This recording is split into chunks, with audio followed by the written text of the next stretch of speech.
Bueno, muy buenas tardes, apreciados estudiantes, compañeros de la red docente del curso de Fundamentos de Economía, de este periodo 16-1. Les quiero agradecer la asistencia hoy a los estudiantes a esta conferencia, igualmente al cuerpo de la red docente por acompañarnos. Los profesores estarán atentos a resolver sus dudas, inquietudes, responder las preguntas en el chat y a intervenir. Quiero primero que todo solicitarles un favor. Quienes no se han renombrado, renómbrense como dice el protocolo. Segundo, he pedido que los micrófonos y las cámaras estén abiertas, pero eso exige cierta conducta y disciplina de mantener los micrófonos cerrados y las cámaras, a menos que vayan a intervenir en cosas necesarias de preguntas temáticas sobre las diferentes exposiciones que vamos a hacer hoy, para tener la menor cantidad de interrupciones posibles. Esa es como nuestra segunda. Tercera, vamos a ir desarrollando y en la medida que vas desarrollando los temas, pues abriré espacios pequeños de conversatorios para que no se nos vaya el tiempo, de pronto en mucho debate, polémicas, para ser muy dinámica y participativa. Esta web conferencia. La idea es que los espacios sincrónicos participen mucho ustedes, que no se trate de una conferencia magistral en donde solamente van a escuchar al conferencista todo el tiempo y ustedes no participen. La grabación, como lo dije hace un momento, estará mañana en la tarde para que puedan repasar los que asistieron hoy o para que la puedan ver los que no asistieron. Bueno.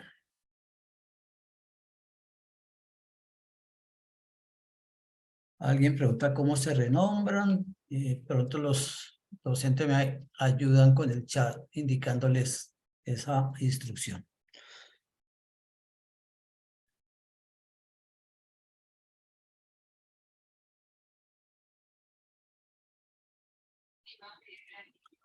¿Me hacen el favor y me confirman? Sí, se está bien. Sí, señor. La presentación. Igualmente, sí, me escuchan bien. Escucha bien. Germán, póngalo en modo presentación porque se está viendo, no en modo presentación, sino se está viendo todo el entorno. Ahora Ahí. sí, perfecto. Listo. Perfecto, gracias. Entremos en materia. La unidad 3, si ya han tenido oportunidad de revisar el material bibliográfico y todo el concepto. ¿De qué se trata en las ramas de la economía que vimos nosotros en la división de la economía? ¿De qué se tratan los temas de esta unidad 3? Vayamos poniendo en contexto el tema. A ver si los estudiantes por el chat o por micrófono me... ¿Macro? De macro. Alguien se atrevió, muy bien. Pero, ¿será macro? ¿Alguien más tiene una opinión igual o diferente? Yo pienso que micro, tutor, macro. Oferta, demanda y elasticidad. Cuando hablamos de mercado, oferta y demanda, ¿estamos hablando de agregados nacionales o estamos hablando de situaciones de las empresas y las familias? O sea, de los productores que ofertan productos y de las familias que demandan productos. De las familias y las empresas. De las familias y las empresas. Familias y empresas. De ambas familias y empresas. ¿Y eso es macro? No, señor. Microeconomía. Microeconomía. Microeconomía. La unidad 2 que acaban de terminar el fin de semana pasado, ¿sí? Eran los agregados nacionales. Esa sí era la teoría macroeconómica. Recordemos que en esta división de la economía positiva, los hechos y fenómenos que se presenten y se describen en esta área, podían ser de dos tipos, o de la teoría microeconómica o de la teoría macroeconómica. Como ya hablamos de la teoría macroeconómica en la unidad pasada, esta unidad se trata de aspectos de la microeconomía, que son los hechos y fenómenos concernientes a situaciones empresariales o situaciones de mercado de consumo. ¿Correcto? Ya nos ubicamos para ir conectando con las unidades pasadas. Vamos conectando el tema. Bueno, Yo sé que de pronto lo olvidaron o no lo aprendieron bien, pero eso nos lleva a que cuando yo me equivoco en algo, quiero decir, oh, estoy fallando en algo del aprendizaje. Entonces, de pronto tengo la oportunidad de revisar el aprendizaje pasado para mejorar ese proceso.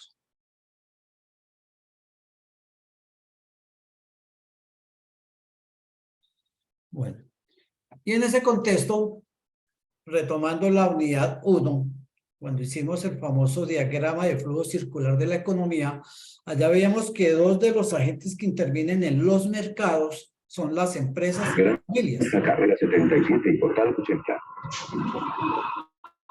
Por favor, ¿quién tiene abierto el micrófono? Cerrarlo. Compañeros, apague los micrófonos. Lorena, por favor. Gracias. Bueno.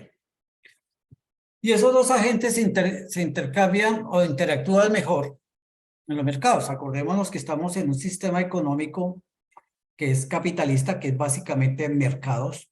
Toda la economía se desarrolla a través de los mercados de bienes y servicios que producen las empresas para ser ofertados a las familias que demandan esos bienes y servicios. Desde un principio hablamos que el sentido...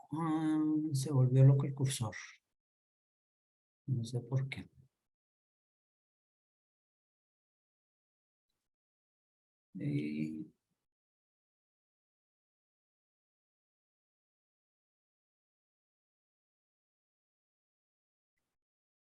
Porque dejó de funcionar el curso. Bueno, veamos otra vez ahí.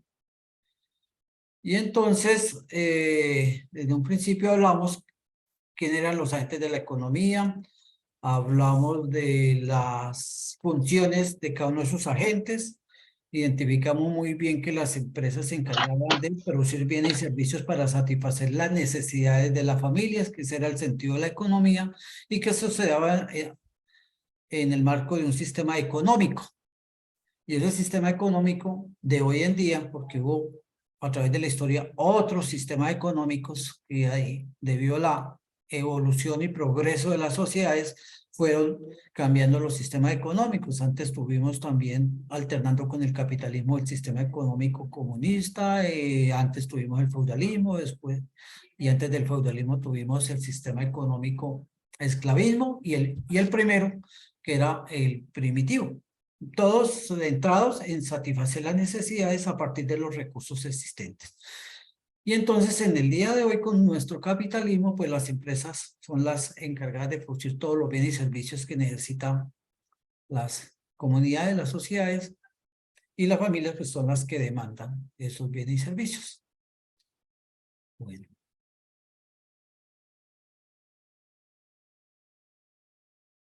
Y que lo hacían a través de un diseño. Cada una de las situaciones económicas que vimos a diario se podía representar a través del flujo circular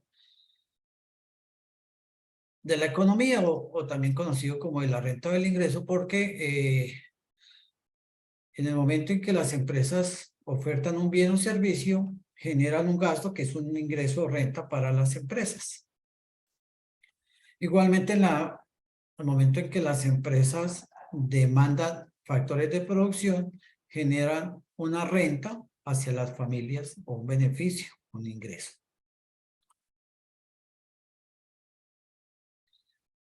Y empezamos a identificar los elementos conceptuales entonces de esta unidad.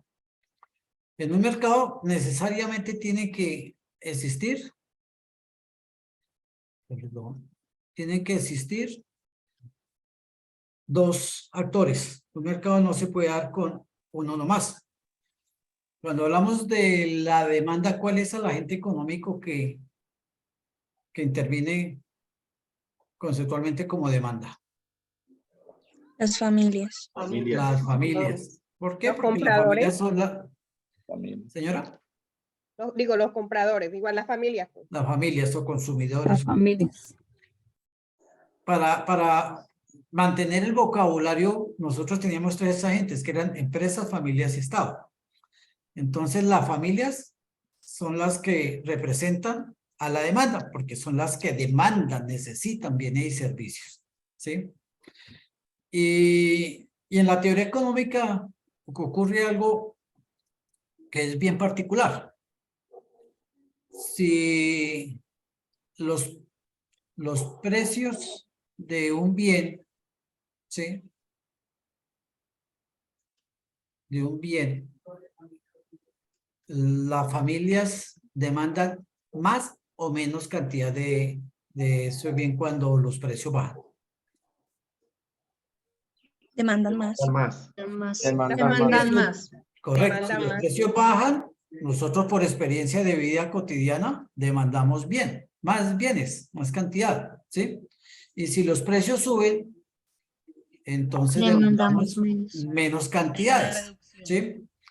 Y eso se convierte en una constante siempre y cuando no influyan otros factores que pueden intervenir en la fijación de las cantidades a demandar, que ya los vamos a ver. Y se vuelve una ley, que es lo que conocemos como ley de demanda, que es muy fácil de decir: a mayor precio, menor demanda, y a menor precio, mayor demanda. Y es evidente que entonces hay una relación entre cantidades y precios, es una relación inversa, porque va en el sentido contrario. De tal manera que cuando nosotros en la tarea le pedimos que defina qué es ley de demanda, acabamos de decirlo y ustedes acaban de darse cuenta porque lo han vivido. Porque mientras no influyan otros factores, cuando los precios bajan, demandamos más, y cuando los precios suben, demandamos menos. Cuando nosotros en la economía tratamos de establecer cómo es ese comportamiento de la demanda de un bien o servicio, ¿sí? Sencillamente, a través de una función algebraica que es la función de demanda, podemos determinar, y ustedes en el anexo saben que lo primero que tienen ahí es una función de demanda y una función de oferta para determinar el equilibrio de mercado, que ya lo vamos a ver. Pero en esa función, si nosotros vamos, ¿cuál es la incógnita que hay en la función tanto de demanda como de oferta?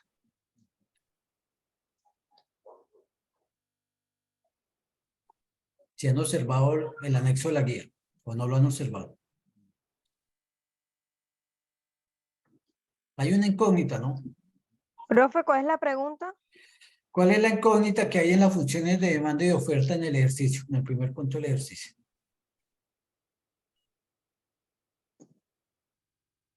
Calcula el punto de equilibrio. punto de equilibrio. La incógnita en la función. Lady ya respondió por acá. Correcto, es el precio, porque hay una P. Eso es una incógnita, no conocemos el valor, ¿sí? Si nosotros en esa función empezamos a darle valores a esa P, entre más grande sea el valor que le demos a la P, o sea, más valor me dé el precio, la cantidad, que es el resultado de esa ecuación, ¿sí? Va a ser más bajita, porque a mayor precio, menor cantidad de demanda.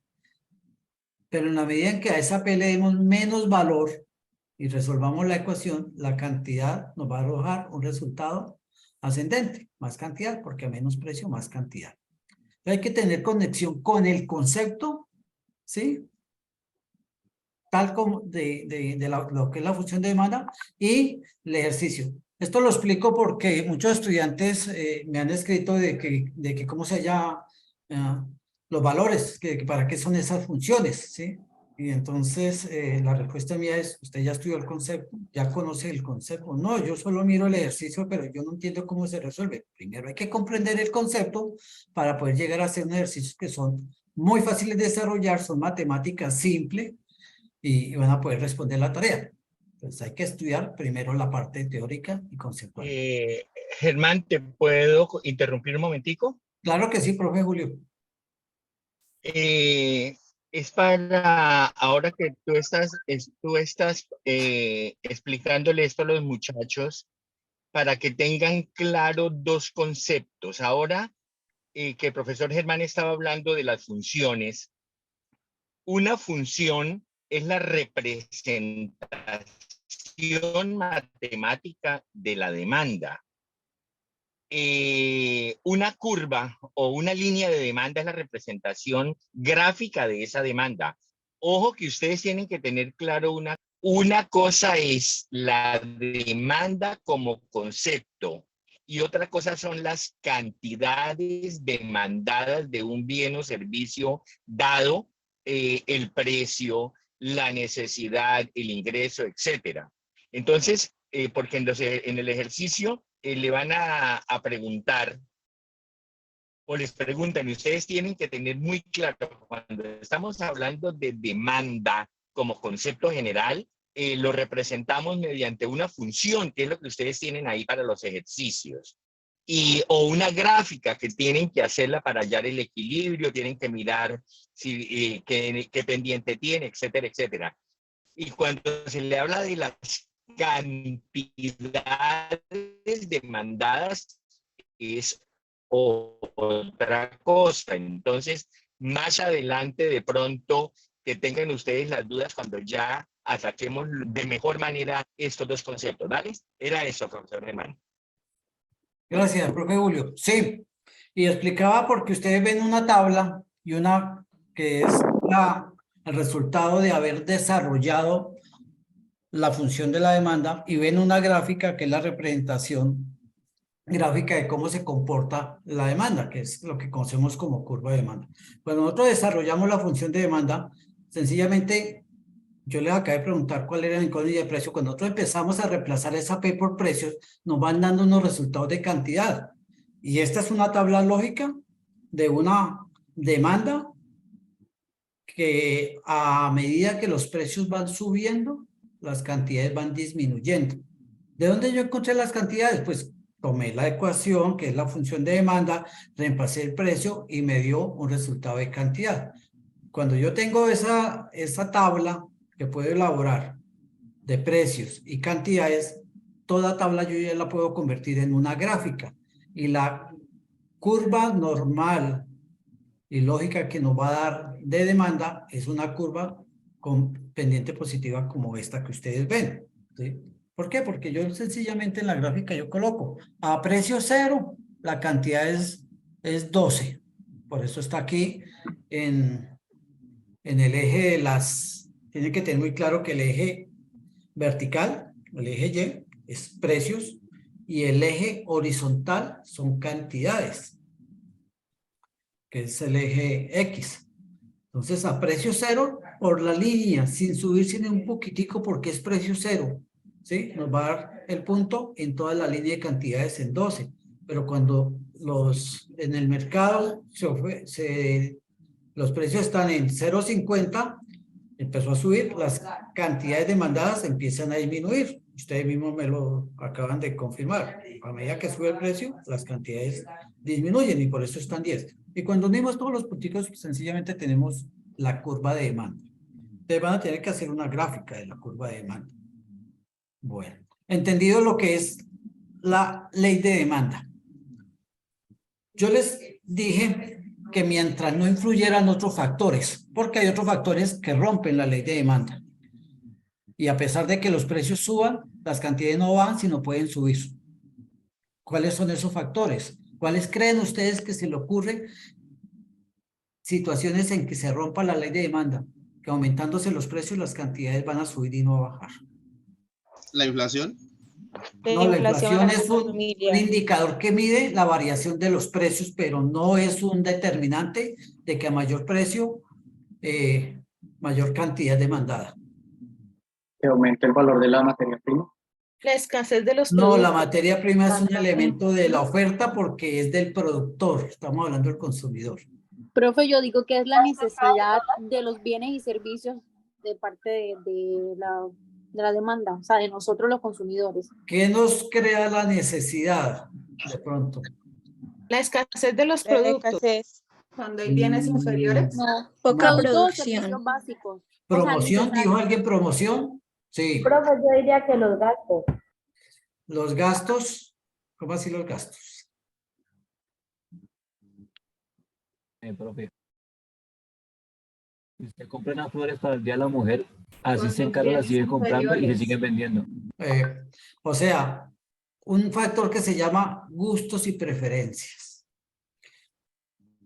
y que juega mucho otra ciencia conexa con la economía, que es el marketing.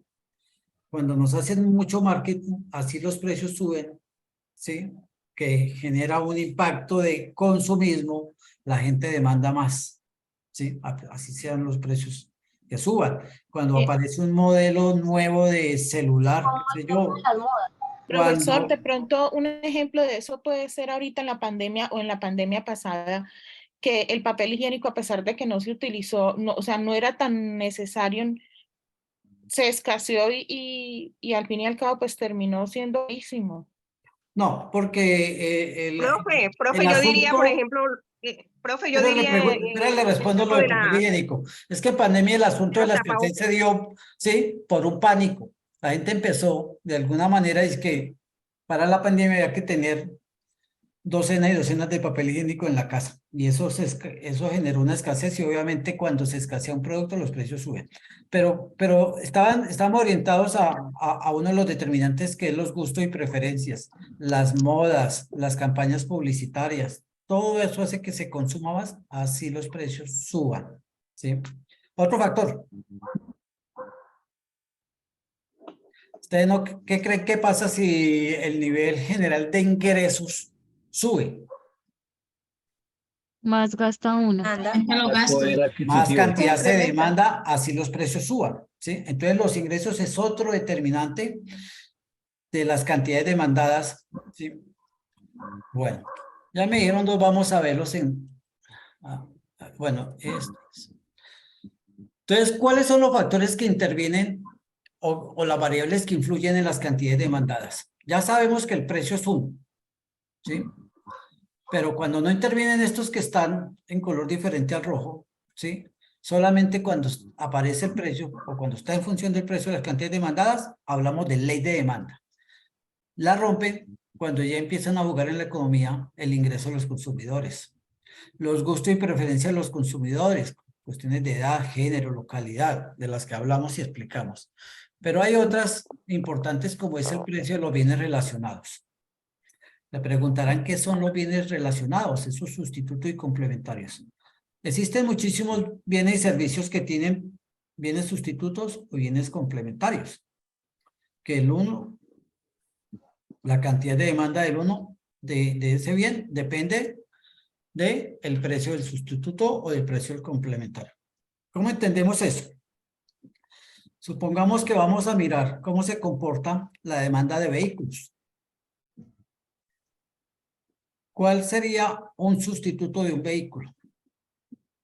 Ya hablo de vehículo automotor. Una moto. Una moto. Una moto es un sustituto.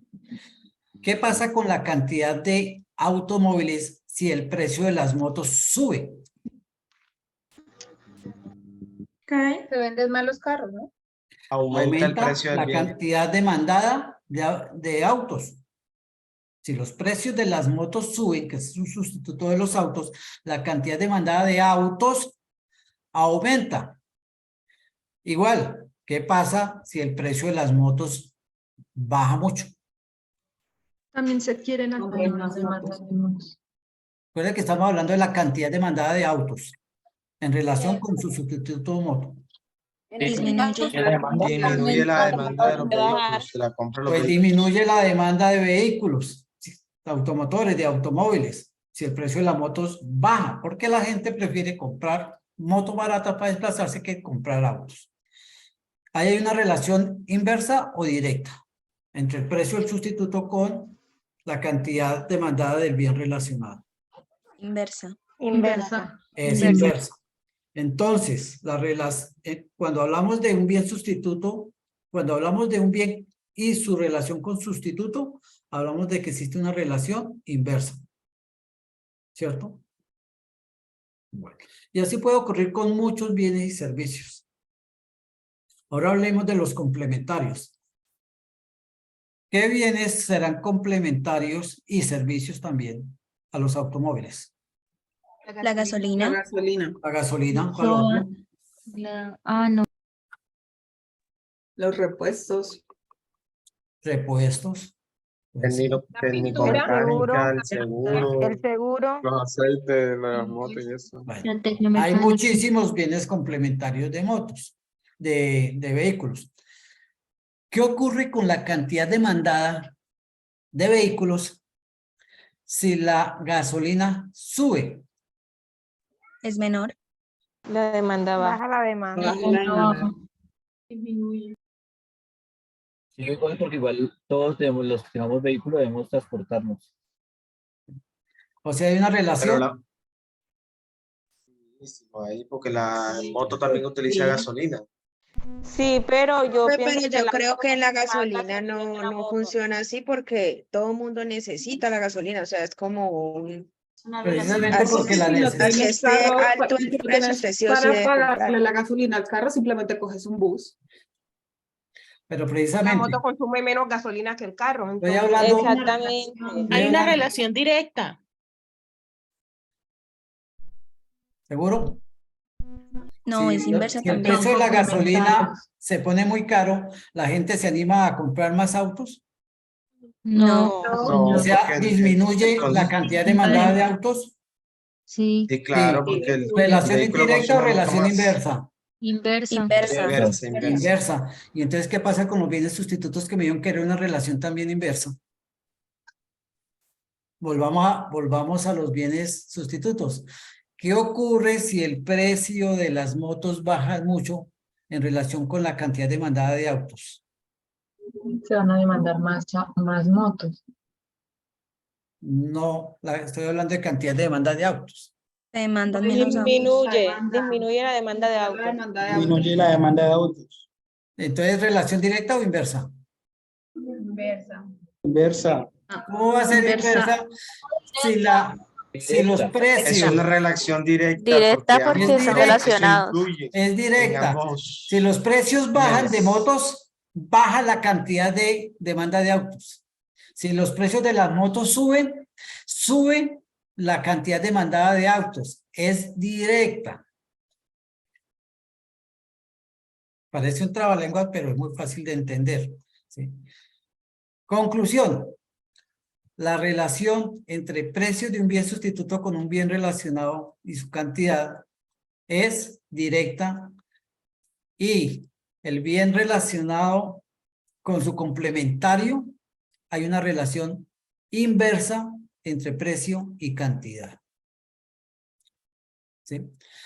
Porque estamos hablando de cuáles son los factores que intervienen que hacen que las cantidades de un bien o servicio suban o bajan. Y hablamos que es el ingreso, hacen que suban o bajen las cantidades demandadas. Hablamos de los gustos. ¿Va a hacer alguna intervención, perdón? No, es que se me fue el internet, entonces no alcancé a escuchar si la relación era inversa o directa. ¿En cuál caso? ¿Sustituto o En el ejemplo complementarios? en el ejemplo de que cuando la demanda de las motos es alta, entonces No. Cuando el precio de las motos, el precio, Cuando el porque precio- siempre vamos a relacionar precios y cantidades. pues cuando el precio de las motos disminuye, la demanda de los vehículos obviamente pues baja, entonces la relación no alcancé a escuchar si era directa o inversa. ¿No? Si el precio de las motos baja, ¿sí? Sí, exacto, La gente compra menos autos. menos autos, sí. Es directa. Precio bajo, menos cantidad demandada. Listo, profe, gracias. Menor precio y menor cantidad demandada. Listo. Y otra variable que es también típica en la economía que determina la cantidad demandada de bienes son las expectativas políticas, sociales y económicas. ¿A qué se refiere eso? El ejemplo tal vez más clásico que nos dio la pandemia para explicar eso fue eso. ¿Qué pasó en la pandemia? Una expectativa social. La gente, debido a eso y la incertidumbre que había, ¿sí? Hizo que se alteraran la cantidad de demandas de muchas cosas, ¿sí? Mucha gente, por ejemplo, debido a esa incertidumbre,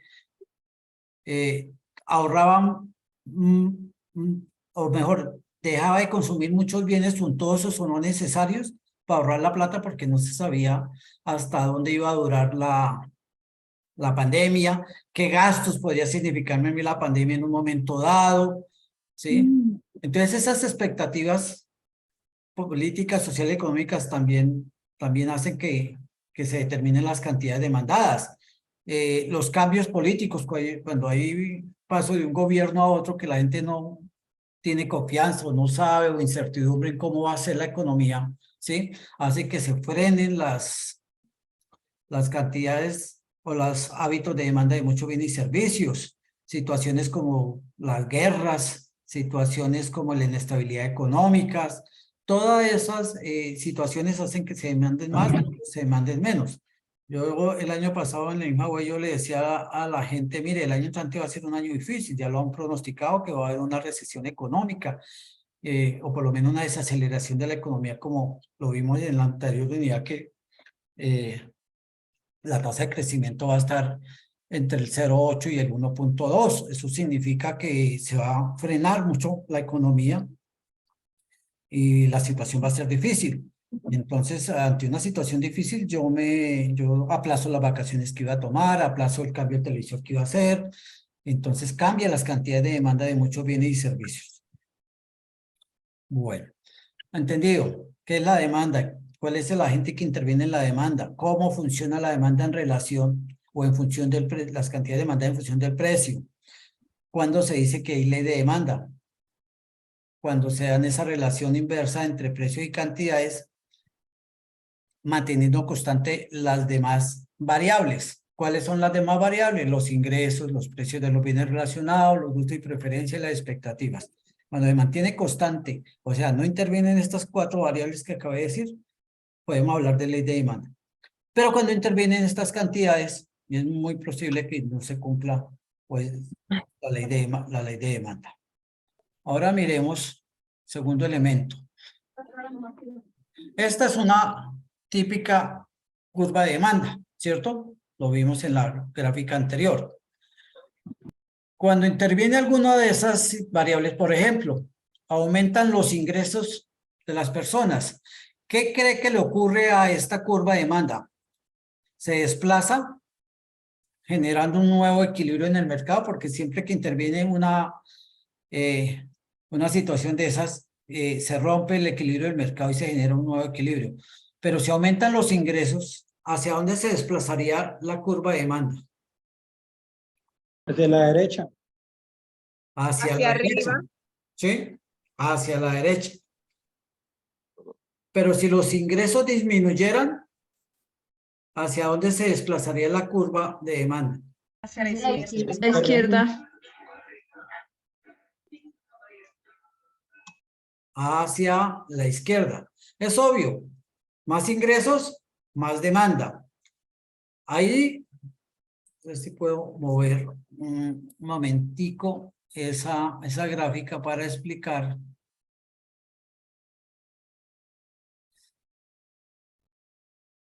Voy a mover, supongamos que esta es la curva de oferta.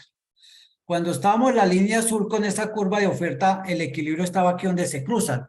Pero al aumentar la demanda, miren qué pasa con el equilibrio, que es donde se cruza con la oferta. Este equilibrio que antes estaba aquí, ahora va a estar aquí. ¿Qué significa cuando se desplaza la curva de demanda hacia la derecha? ¿Sí? Que el precio aumentó. Antes el precio estaba aquí y ahora acá. ¿Y qué significa? ¿Qué pasó con las cantidades de demanda al haber un nuevo equilibrio? Las cantidades, obviamente dijimos que aumenta la demanda, aumenta la cantidad. Entonces la cantidad que antes estaba aquí, ahora van a estar acá y se desplazan. ¿Sí? Es obvio. Si hay más gente comprando cosas en un momento dado, el equilibrio se rompe y los precios suben. ¿Qué fue lo que pasó cuando se empezó a disparar el dólar a raíz de medidas que se han tomado en el mundo del alza de las tasas de interés? ¿Por qué se disparó el dólar?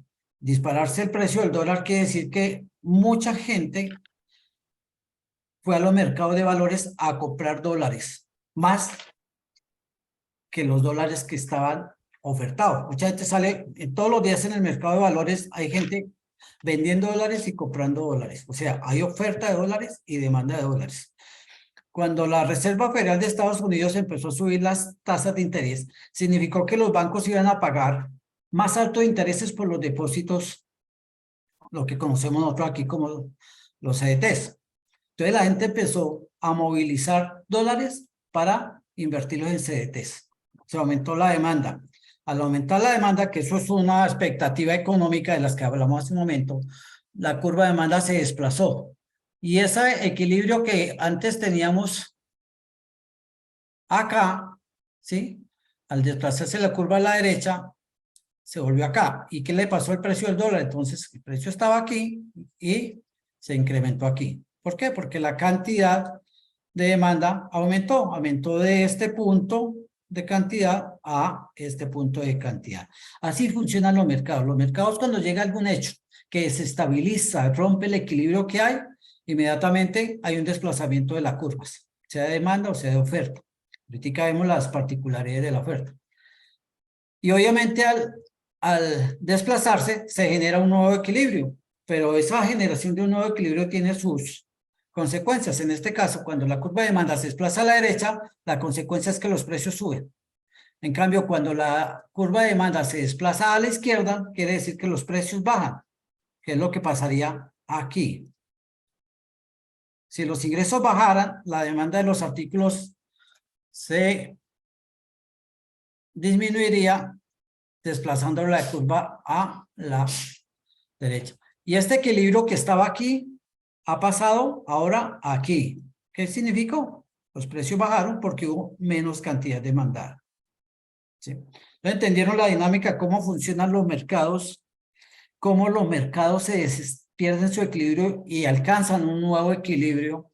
¿Y cómo se afecta la variable de precios ante el incremento de la demanda o ante la disminución de la cantidad demandada? Bueno, ¿por qué lo digo? Porque por ahí hay unos ejercicios, creo que es el punto 2, en donde nos indican que disminuyeron, creo que los ingresos, si no me acuerdo de la guía, ¿sí? O sea que hubo un desplazamiento y nos piden que haya el nuevo equilibrio del mercado. Porque en el punto 1 hallamos primero el equilibrio. ¿A partir de qué? A partir de las dos funciones que tenemos de oferta y demanda, y ahorita miramos cómo cuando hablemos del equilibrio del mercado. Y nos piden graficar y hallar una cosa que se llama excedentes, que es algo relacionado con el equilibrio del mercado. Pero el punto 2 de los beneficios, Germán, hay alguien que está pidiendo que Lady Rincón pregunta, ¿a qué se refiere el equilibrio? Es la pregunta que está haciendo Lady. Lady, ¿no lo tienes claro qué es el equilibrio? Lady.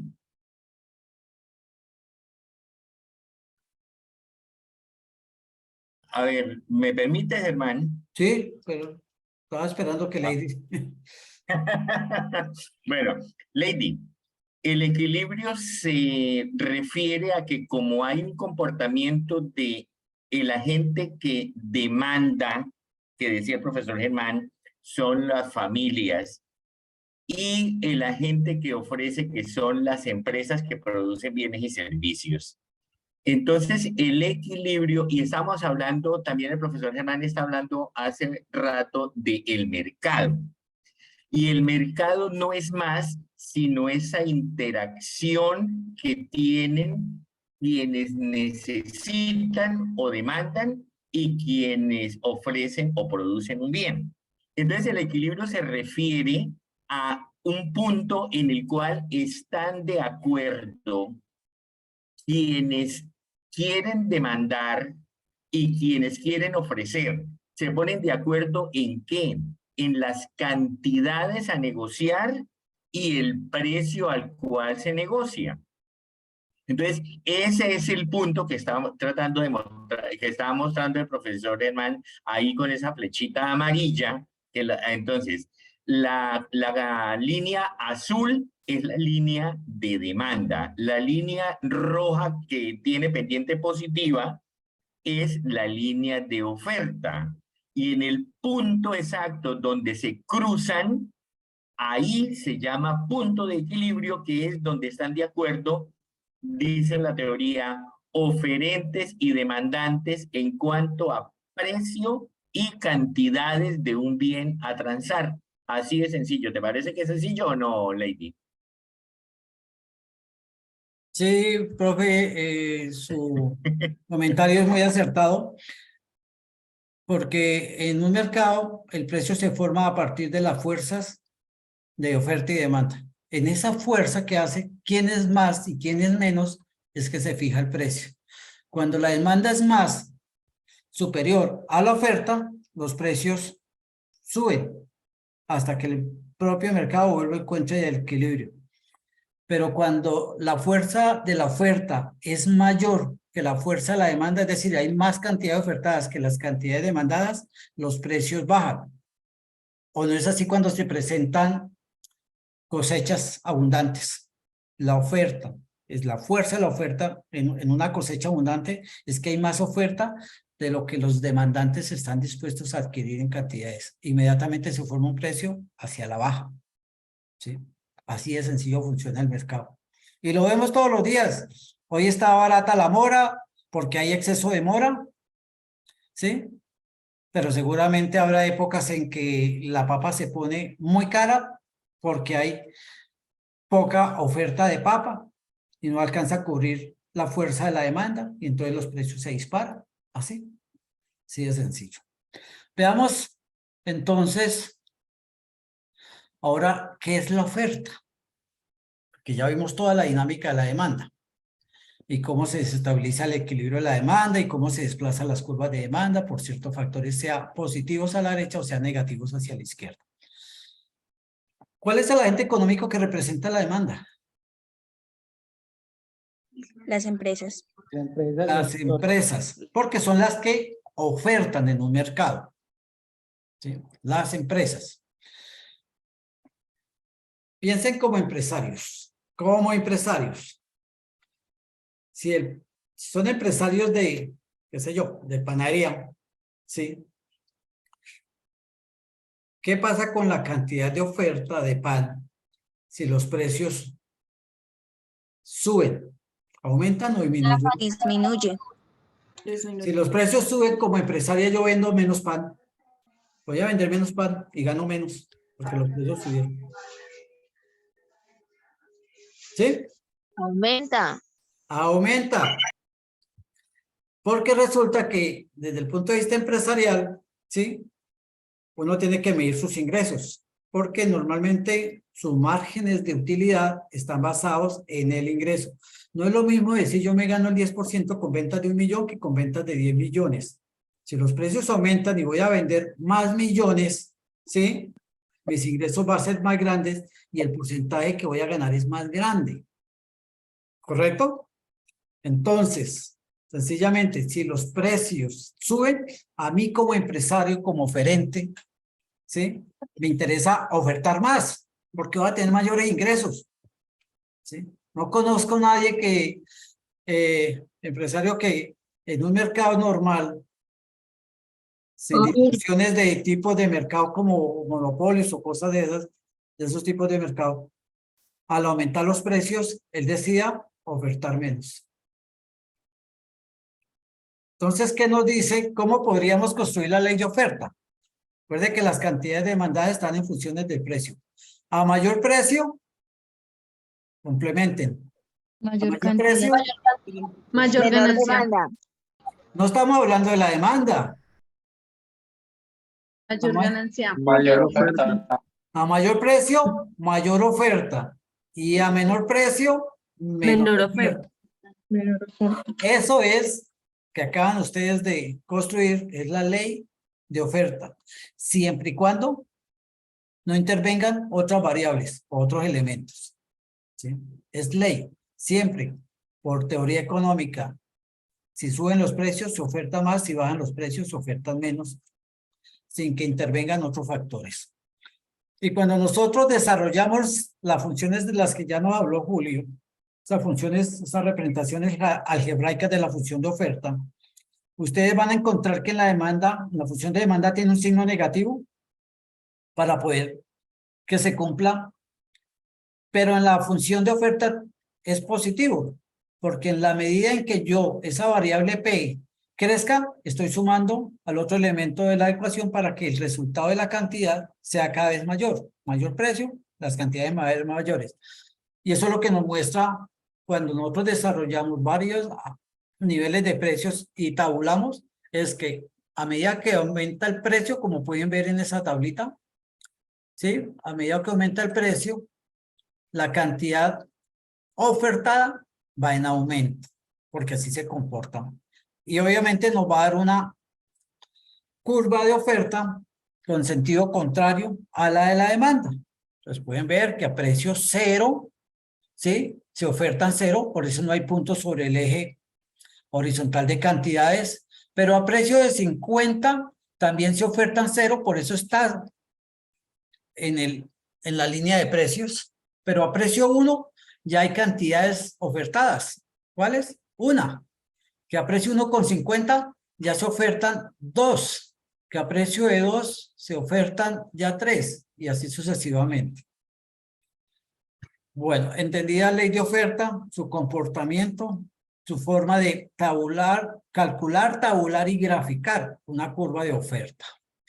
¿Cuáles serán esos factores que romperían la ley de oferta? Miremoslos bien. Hace un momento cuando estábamos en la demanda alguien me dijo que los costos de las materias primas. Yo le decía, no, porque la materia prima es un elemento del productor, o sea que no es de demanda sino de oferta. Y tenía razón, pero en cuanto a la oferta, porque el precio de las materias primas me pueden a mí determinar la cantidad a ofrecer. Me explico. Si las materias primas suben de precio, ¿qué le pasa a mis costos de producción de un bien? Aumenta. Sí. Cuando a mí me aumentan los costos de producción, ¿me anima a producir más cantidades o a producir menos cantidades? Menos cantidades. ¿Por qué?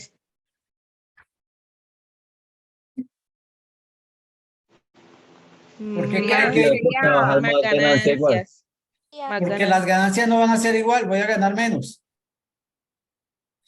¿Por qué cuando el año pasado se empezó a encarecer el precio de los insumos fertilizantes, los productores dejaron de sembrar? ¿Y qué decían cuando los entrevistaban?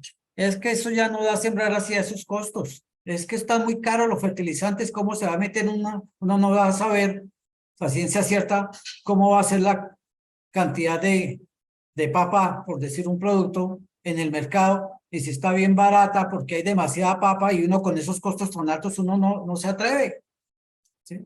Entonces la materia prima, los costos, al igual que los costos de los factores productivos, que es cosa diferente. ¿Cuáles son los factores productivos a todas estas? Tierra, mano de obra, tecnología. Y capital. Correcto. ¿Lo aprendimos cuándo? En la primera unidad. ¿Cierto? Y lo aprendimos que esos factores de producción se intercambian entre ¿quiénes? Las familias y las empresas. La familia de empresas. ¿Quiénes demandan y quiénes ofertan? Las familias demandan y las empresas ofertan. Ah, de modo pues que cuando yo en la empresa necesito mano de obra, yo la oferto, no la demando. Las familias. Es la familia las que ofertan y las empresas las que demandan. ¿Quién necesita? Las empresas. Son las que demandan mano de obra, ¿cierto? Y son las familias las que ofertan. Muchos de ustedes trabajan porque ofrecieron sus servicios a una empresa que demandaba ese servicio de mano de obra, de empleo, ¿cierto? Eso es como para aterrizar un poquito los conceptos ya aprendidos. Entonces, cuando los precios de los factores productivos, hablando de mano de obra, si el valor de los empleos se aumentan, ¿me conviene a mí como empresario o no me conviene? No. Sí, No, porque se me suben mis costos. No conviene. ¿Cierto? Por ahí dicen, van apareciendo las llaves. ¿Por qué tanto? Y me voy a meter un tema espinoso. ¿Por qué hay tantos reparos a la reforma laboral por parte de los gremios empresariales? porque Porque tendrían que gastar Aumentar más en las salario, horas extras aumentar nocturnas, en todas esas muchas cosas, y por eso cosas. tienen reparo, porque si se me van a subir los costos, ya no va a ser rentable, voy a tener que despedir empleados y empiezan a argumentar cosas como esas. Y trabajarían menos horas. ¿Sí? Profe, O voy ¿cuál a es su tener que punto de reducir vista las con jornadas, respecto a entre eso? otras cosas. Entonces, Profe, cuando los disculpe. precios de los factores de producción suben, ¿yo oferto más o oferto menos? oferta menos. Y cuando los precios de los factores productivos o de las materias primas disminuyen, ¿yo oferto más o oferto menos? Oferta más. Oferto más porque me conviene bajar los costos y aumentar mis ganancias. Entonces, fíjese cómo esos factores determinan las cantidades de oferta, hacia arriba o hacia abajo. Igualmente pasa con la tecnología asistente. La implementación de tecnologías asistentes, ¿sí?, hacen que cambien las cantidades. Si yo implemento tecnologías, ¿qué es lo que estoy haciendo en mi proceso productivo? Aumenta la mano de obra. Voy a aumentar la Aumenta la productividad, producción. ¿cierto? Voy a aumentar la productividad porque para eso es, ¿cierto? Un agricultor que adopta un paquete tecnológico va a producir más kilos de cosecha, ¿sí? Entonces, ¿qué quiere decir? Que va a ofertar más cantidad cuando yo implemento tecnologías. Y lo mismo ocurre en las fábricas y en todos los sistemas productivos. La tecnología asistente hace que produzcamos más o produzcamos menos. En últimas, es que ofertemos más cantidad o que ofertemos menos cantidad. Pero también en este caso de la oferta, las expectativas políticas, sociales y económicas llevan a determinar las cantidades a ofertar, ¿sí? Una desconfianza en un sistema económico, en un gobierno, los productores ofertan menos. Hoy leían han leído noticias económicas, ¿se acuerdan que yo desde la primera web les recomendé, lean mucha economía? Hay una empresa petrolera que hoy anunció la salida del país, ¿cierto? ¿Por qué? Porque las expectativas políticas y económicas de pronto le dicen, no, yo ya no produzco más. No voy a sacar petróleo para ofertar, ¿cierto? Seguramente obedece a esas expectativas, ¿cierto? Entonces, cuando uno ve en las noticias los comportamientos de los mercados y ha comprendido estos conceptos, empieza a entender cómo funciona la economía. Ya hablamos ampliamente, identificamos esas características de los dos agentes del mercado, la oferta y demanda, sus comportamientos, sus dinámicas. Bien, ahora vamos a ver cómo interactúan esos dos elementos, oferta y demanda. Bueno, esto es cómo se desplaza la curva de oferta por incidencia de esos factores. Entonces, cuando hablamos de que los costos de producción bajan porque las materias primas disminuyeron, los factores de producción, la curva de demanda se desplaza, obviamente, a la derecha. Pero si esos costos y esos precios de las materias primas o de la mano de obra, cualquier factor de producción, aumentan, la curva de oferta se desplaza a la izquierda. Bueno. Entonces, ¿qué ocurre en un mercado? Cuando nosotros tenemos a partir de esta tabla,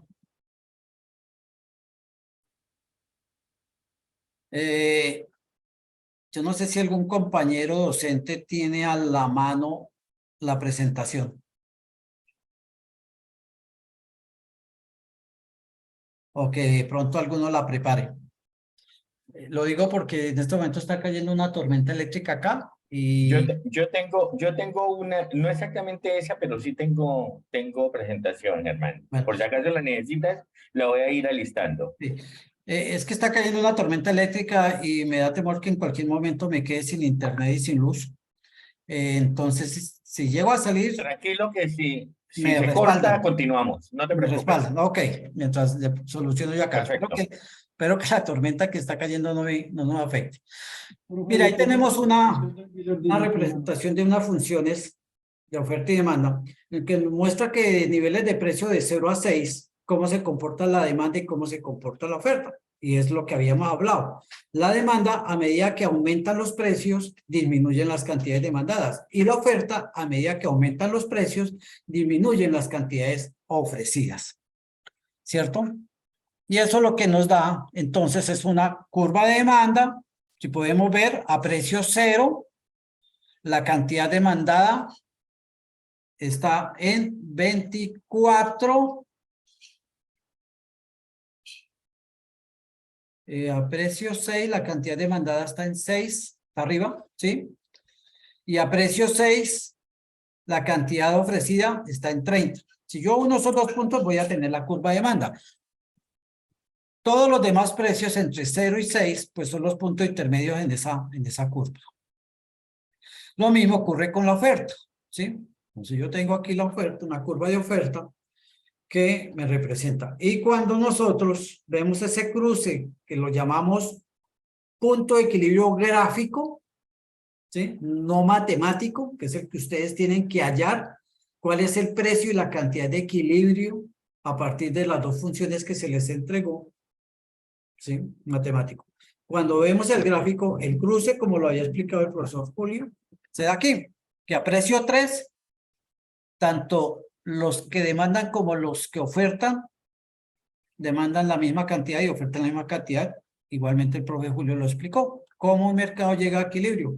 Cuando a determinado precio, quienes demandan están dispuestos a intercambiar las mismas cantidades que quienes ofrecen. Hasta ahí es entendido. Y se fija un equilibrio del mercado. ¿Qué ocurre? Ustedes ven que acabo de sombrear una parte de esa figura. Y esa es un tema del primer punto. Exceso del mercado. Si ustedes observan la tabla, por encima del punto de equilibrio, acuérdense que aquí donde dice 3 y el punto de equilibrio, por encima de ese punto de equilibrio, se genera que se están demandando más cantidades de las que nos ofrecen. Ahí está en la tabla. Por encima de 3, 15 y 15 están que a precio de 2, 18 supera 10. A precio de 1, 21 supera a 5. Y que a precio de 0, 24 supera a 0. Hay más demanda, hay un exceso en la demanda sobre la oferta. Y se forma el exceso del consumidor o exceso de demanda en esta área. ¿Sí? ¿Y qué ocurre con la parte inferior? Por debajo del punto de equilibrio, la oferta es la que excede a la demanda. Precio de 4, la oferta 20 y la demanda 12. A precio de 5, la oferta es 25 y 9 y a precio de 6, la oferta es 30. O sea, se da un exceso del productor. Porque así nos da el comportamiento de la ley de oferta y demanda. Que hay un equilibrio en el mercado y que todo punto por encima de ese equilibrio se conoce como excedente del consumidor y todo espacio o punto por debajo se conoce del excedente del productor. Entonces, cuando yo ya hallo el equilibrio del mercado, ¿sí? No, ¿cómo lo hallo? Porque ustedes les piden que haya el equilibrio del mercado y le dan unas herramientas que son dos funciones. ¿Cómo hallo yo el equilibrio del mercado?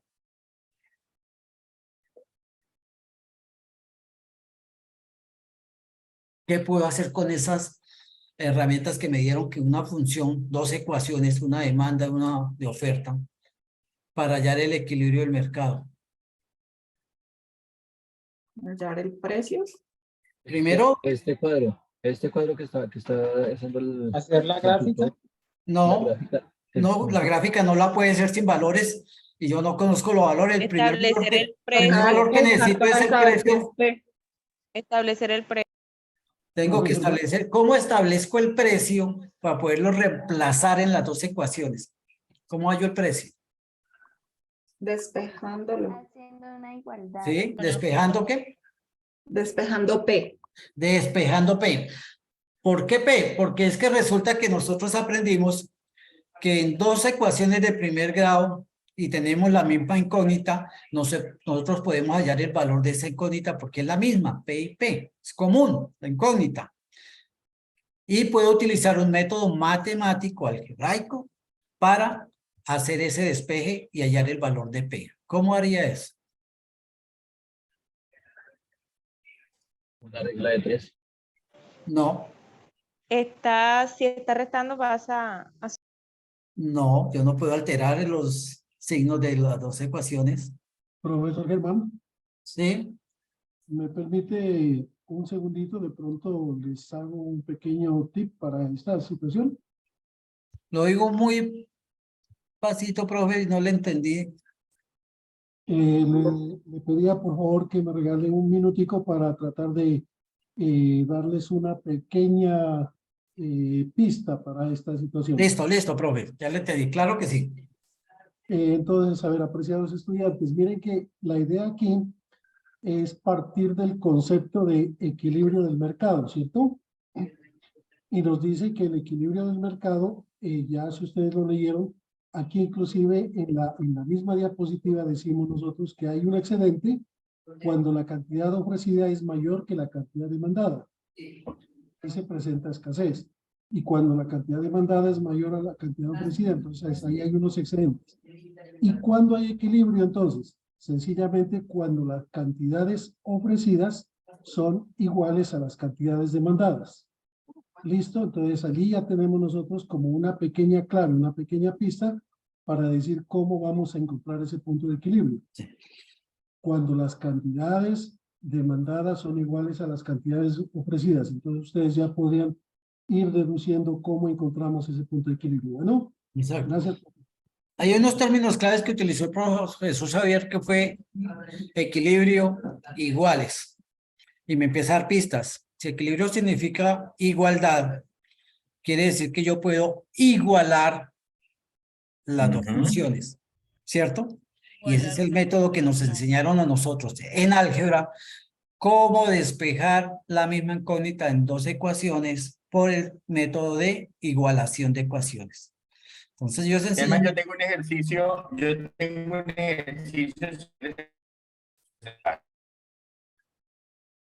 no sé si te parece. Un ejemplo, pues.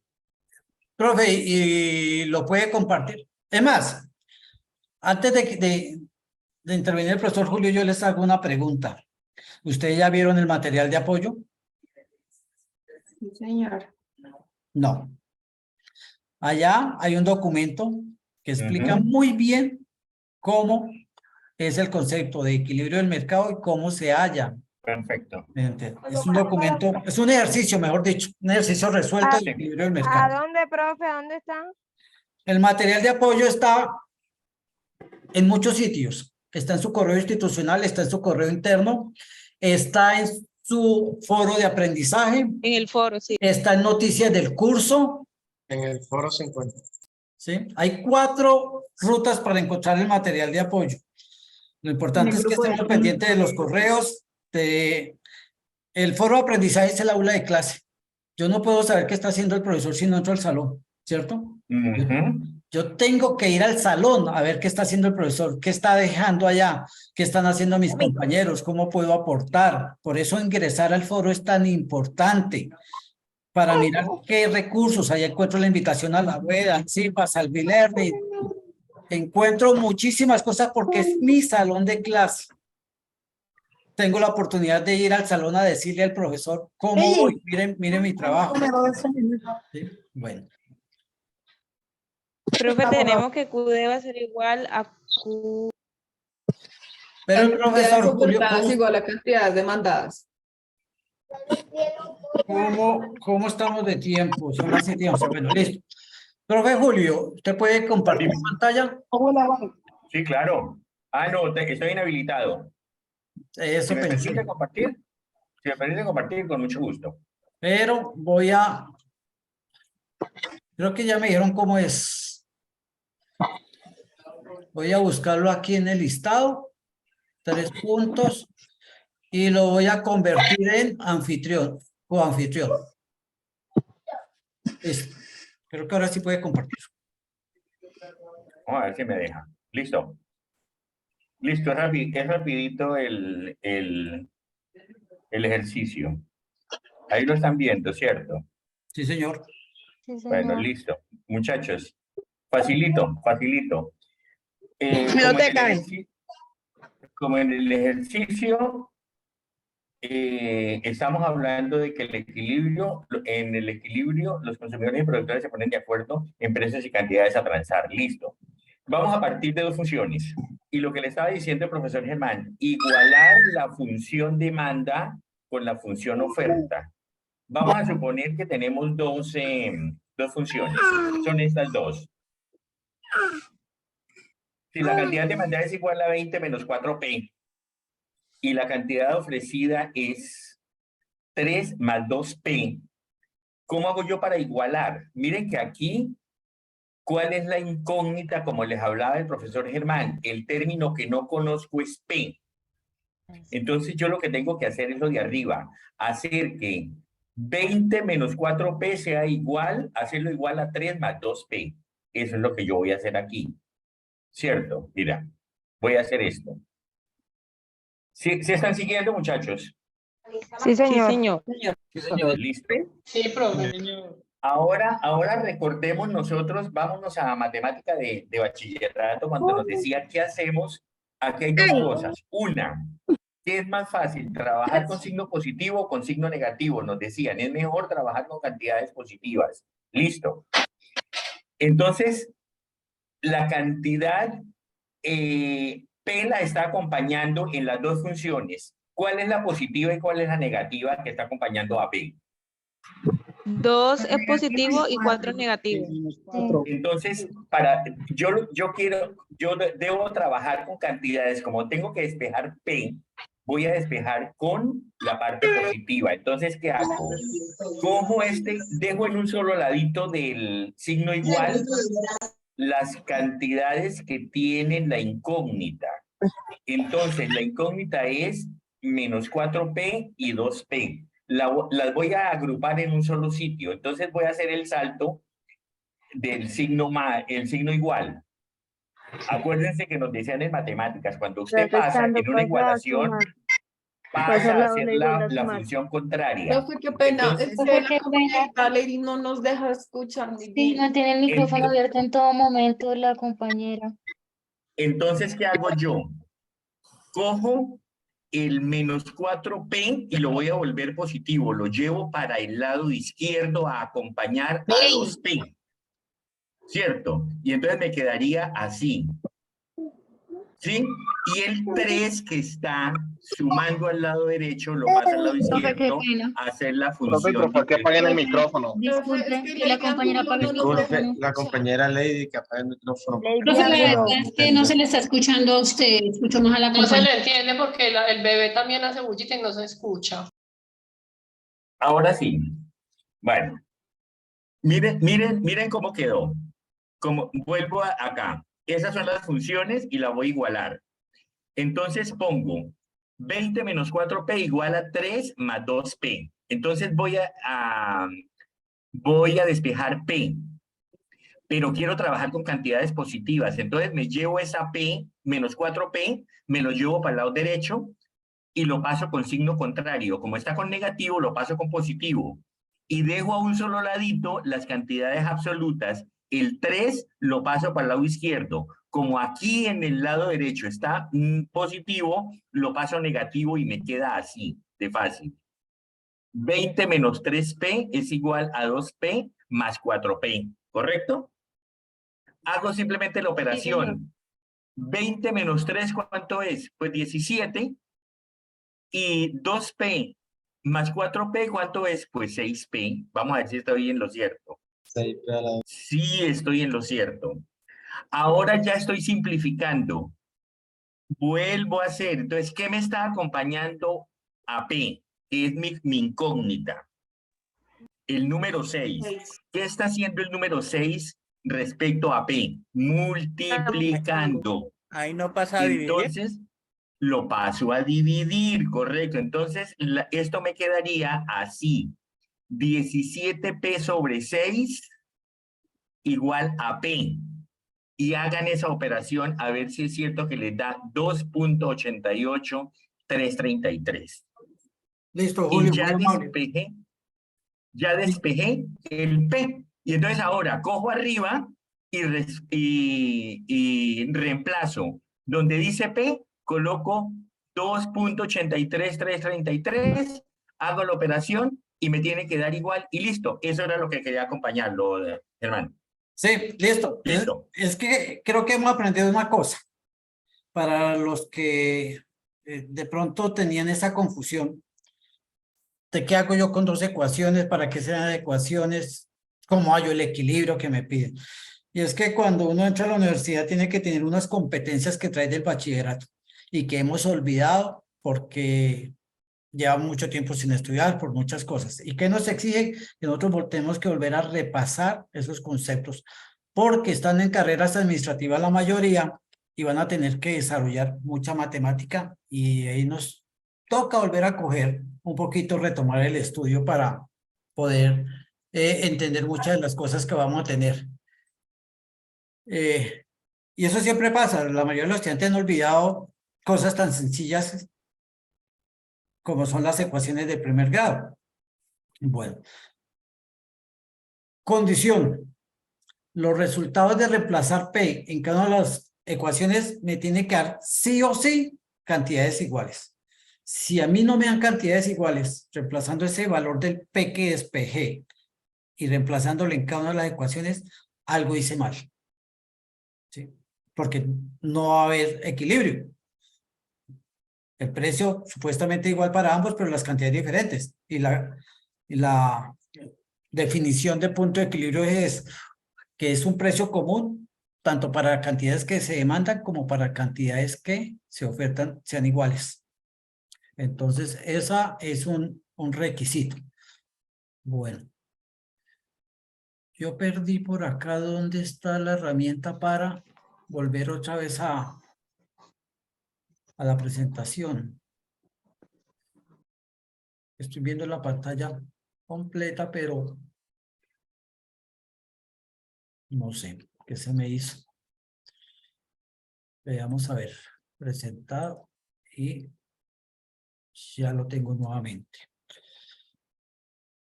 Ya, listo.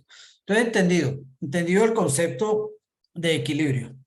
Como estamos hablando de excedentes, ¿sí? Si yo quisiera conocer los excedentes del consumidor, ¿sí? Tendría que reemplazar. El micrófono, por favor. Ver, me ganó cerrarlo que ya se lo iba a suprimir. Yo tendría que empezar en las funciones de demanda para conocer ese exceso del consumidor y empezar a reemplazar P en todos los niveles de precios, ¿sí? Y lo mismo hacer en la ecuación de oferta en todos los niveles de precios para mirar en qué momento se me van a igualar las cantidades, en qué nivel de precios se van a igualar las cantidades de oferta y demanda. Y sería muy dispendioso, a menos que tenga una configuración en Excel que me hiciera toda esa cantidad de operaciones para hallarla. Entonces, ¿a qué puedo recurrir? A un método mucho más sencillo. Yo tengo que hallar, porque yo ya tengo este punto, P, cantidad y precio, ¿sí? Y yo sé que por encima del precio de equilibrio, toda esa área por encima del precio de equilibrio es el exceso del consumidor. Entonces yo trato de determinar la figura del área, la figura geométrica, pero como no tengo sino este punto, para trazar una curva y poder cerrar esa figura, yo tengo que hallar este punto, principalmente. Si quiero, pues hallo también este punto. ¿Cómo hago yo a partir, nuevamente, de la matemática para hallar este punto? Si ya conozco que aquí es 3 y 15, ¿cómo hallo para hallar aquí que en precio 6 la cantidad es 0?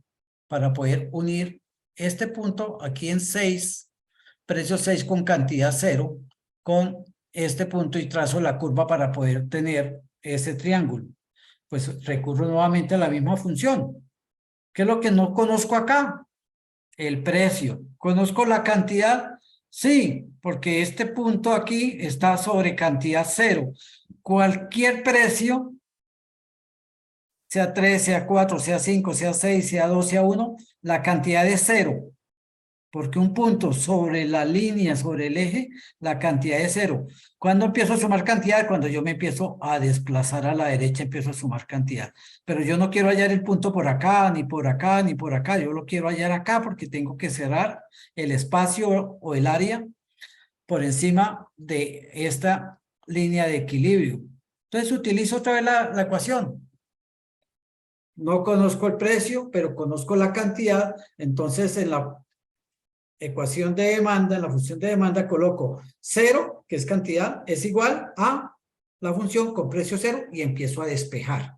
Y me va a dar el precio. Igualmente, para la curva de oferta, conozco este punto de equilibrio, que es común para ambas, pero no conozco en qué parte. Por eso en la guía dice que tengo que ser específico con los cortes sobre los ejes. Aquí hallamos el corte de esa manera. Pero el corte aquí, ¿qué conozco yo aquí? ¿Precio o cantidad? Para el corte de la curva esta de oferta. Cantidad. ¿Conozco cantidad? No, conozco precios. Cualquier punto sobre esta línea, el precio es 0. Empiezo a sumar precio cuando yo voy subiendo a 1, a 2, a 3. Entonces conozco el precio, pero no conozco la cantidad. Entonces sencillamente el precio es 0, reemplazo en la ocasión de oferta P por 0 y facilito yo la cantidad. Eso sí es muy fácil porque hay una multiplicación 0 por un número y la cantidad me da el otro número de la ecuación. Y ya tengo este otro punto.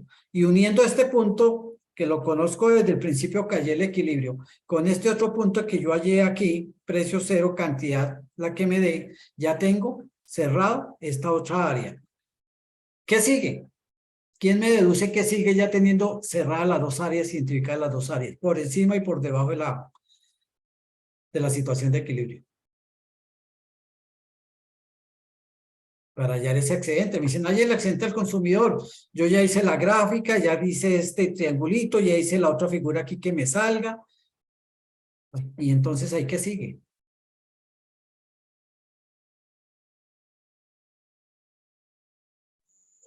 Unir Como los yo sé que puntos. es 15.320 o 25.850 o 10.000, no sé qué, ¿qué hago con esta figura?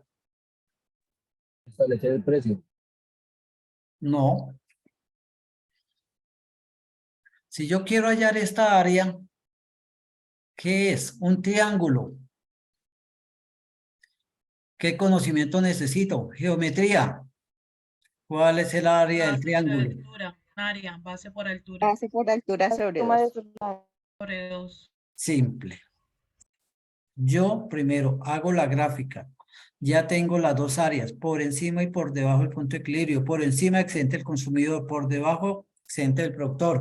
Me están pidiendo que calcule, o sea, es una cifra numérica, calcule el excedente del consumidor y tengo esta área, conozco los valores acá, conozco los valores acá. Entonces tengo la base que es esta por altura y la divido en 2. Son cosas de deducción, de mirar, razonar y deducir, porque la forma ya operativa, ustedes la conocen, ustedes ya saben cuál es la fórmula del triángulo. ¿Qué pasa con una figura como la que hay acá, que no sea un triángulo? ¿Qué encuentro yo? Un trapecio, ¿sí? Pero si yo no quiero calcular el área del trapecio, yo puedo dividir la figura en 2. ¿Y qué entonces qué es lo que tengo ahí en la figura? Tengo un rectángulo y tengo un triángulo. Hallo el área de ambas figuras, la sumo y ya tengo el cálculo del excedente del producto. Este es un tema de lectura crítica y reflexiva. Yo por esto estoy elaborando unos talleres de lectura crítica y reflexiva, porque es que a veces nosotros no tenemos muy desarrolladas las competencias para razonar y no tenemos una mirada perimetral de toda la situación. Porque cuando yo dibujé este área y yo les pregunté, ¿cómo hago para hallar los valores de esta área? Y todos se quedaron callados, porque no la cogieron fácilmente, que si tengo un triángulo yo puedo hallar el área y eso me da un valor y ese es el excedente. Toda esta área amarilla es el excedente. Toda esta área verde es el excedente del productor. ¿Entendido? Sí, profe. Sí, señor. Listo. Sí ve que son cosas muy sencillas, pero necesitamos sencillamente empezar a cuestionar el conocimiento, a recordar conceptos, a meterle más racionamiento lógico a las cosas y verá que es muy fácil los temas. Hasta ahí, tema de mercado. Punto 1, punto 2. Punto 3 tiene una situación de desplazamiento de curva. Punto 4. ¿Cuál es el tema del punto 4? Elasticidad. Las elasticidades. Tengo 32 minutos para terminar. Creo que vamos bien de tiempo. Vamos a hablar que hay unos tipos de elasticidad. Ustedes recuerdan por acá, en la demanda, que hayamos unos determinantes como el ingreso de los consumidores, los precios de los bienes sustitutos, ¿sí? Y el precio del bien. Pues estas tres variables, precio del bien, ingreso y los bienes relacionados, ¿sí? Que hacen que determinen si se demanda más o menos cantidades, podemos hallar nosotros esa relación que hay entre precio y cantidad demandada a partir de esas tres variables. Por eso el concepto de elasticidad precio de la demanda, elasticidad ingreso de la demanda y otro que no hay ejercicio pero que se llama elasticidad cruzada, que es la que nos puede medir cómo es esa relación con los bienes sustitutos y complementarios. Se llama cruzada precisamente por eso, porque estamos cruzando la cantidad demandada de un bien con respecto a su sustituto, la cantidad demandada de un bien con respecto al precio de su complementario. Germán. Sí, señor. Una pregunta para los estudiantes. ¿A ustedes qué les sugiere o qué les dice la palabra elasticidad? ¿Qué creen que es eso? Buena pregunta. Algo estira. Es Elástico. Algo que es flexible, que se puede alargar. Flexible. No tiene, no es fijo. Ajá. Sí, son sinónimos. Sí, ¿y qué es eso que estira? ¿Qué es eso que es flexible? ¿De qué? Mira lo que está planteando el profesor Germán. ¿De qué es lo que está hablando él? ¿De qué es lo que está hablando? De las variaciones que hay. Otro punto. De cómo varían las cantidades demandadas de un bien. Cómo, oiga la palabra clave, cómo varían las cantidades de un bien frente al comportamiento de los precios, frente al comportamiento de los ingresos o frente al comportamiento de los bienes, de los precios de los bienes sustitutos y complementarios. ¿Cómo varía? Cuando hablaron ustedes de flexibilidad, ¿sí? De cambio, es eso, variación. Variación ¿Variación en las cantidades por efecto de qué? De una variación en otra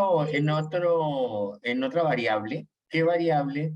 El ingreso, el precio. ¿Sí ves lo fácil que es esto? Se puede decir ¿No que es son fácil o distintos no? puntos dentro de la gráfica. puede ser, pero lo que busca la elasticidad es medir cuantitativamente cómo es esa relación entre la variación de la cantidad con respecto a variación del precio, para hablar de la elasticidad precio de la demanda. ¿Cómo es esa relación? ¿Sí? Miremosla un poco la definición, porque ya creo que se acercaron un poco con las preguntas que le hicimos. ¿Qué es la elasticidad precio de la demanda? Se entiende como la variación porcentual de una variable con respecto a la variación porcentual de otra variable. Es decir, ¿cómo es esa variación en el precio, en la cantidad demandada frente a la variación en el precio para medirla cuantitativamente? Entonces nos dice que será el grado en que la variable cantidad varía en relación a la variable precio. Y como nos va a dar un resultado matemático, que puede ser 1 menor que 1 o mayor que 1, Se clasifican las elasticidades precios de la demanda en que si el resultado es mayor que 1, conocemos que ese bien o servicio tiene una elasticidad elástica.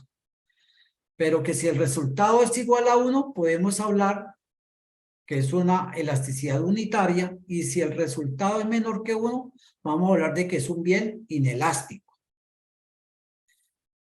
Como nos dijeron que era la relación entre esos, es muy fácil, porque es medir la variación, este triangulito significa variación, cambio porcentual, ¿sí? De la cantidad demandada frente a la variación en la cantidad, en el precio, perdón, ¿sí?